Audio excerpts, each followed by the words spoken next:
دویمه دا مسؤلیت ساتئ چې په یو کور کې اکثر یو پلار درې بچي څلور بچي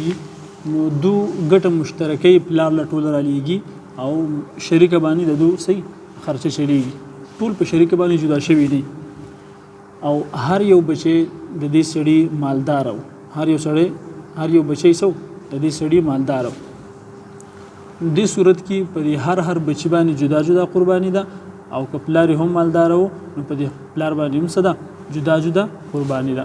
خو دلته غلطي دا کولی کېږي زیاته په دې علاقو کې چې دغه پلار راولګي او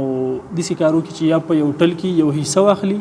چې یاره زموږ پکې هم یو حصه شي او دې دا نیت وکړي چې دا زما لکه مطلب دا څلور بچي دي پنځه دي درې دي هر څومره چې دي د دوه او زما یا زموږ د کور د زنانو ټولو په شریک څه شو دا حصه شول نو ګورې دې طریقې سره نه خو د دې کور والا قرباني وشوله نه د بچو د طرف نه وشوله نه د سړي د طرف نه وشوله د پلار طرف نه د کور د زنانو طرف نه دا خو څه کې د چا سره چې شریک شوی دی د هغو هم قرباني ونه شو د هغو هم قرباني ونه شو دې به دا صورت اختیاري چې په دغه بچو کې به جدا قرباني واجبي دا بچي به جدا قرباني کوي که به د باندې جدا واجبي په د باندې وسې جدا قرباني که کور زنانو هغه هم صاحب نصاب وي او په هغه باندې قرباني واجب نه هغه به جدا قرباني کوي په دې صورت کې یا کمالدار نه وي خو صرف دغه پلار یا مالدار دی د سره دومره مال دی چې هغه سره د نصاب مالک ګرځېدلی دی نو په د باندې واجب ده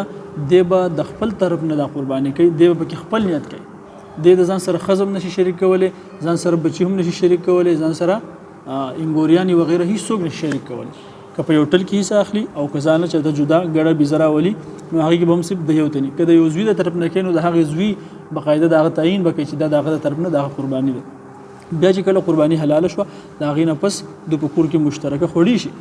خو په حلالولو نه مخکې اخیستو په ټیم کې او لکه دا قربانۍ یا حصه دار جوړېږي په یو ټل کې نو په دغې حلالۍ په دې وخت کې به دا حصه د متعین کړي چې دا څه ده دا یا زما د طرف نه ده یا زما د پلان کې بچي طرف نه ده پوه شو دا مسله ډیره اهم ده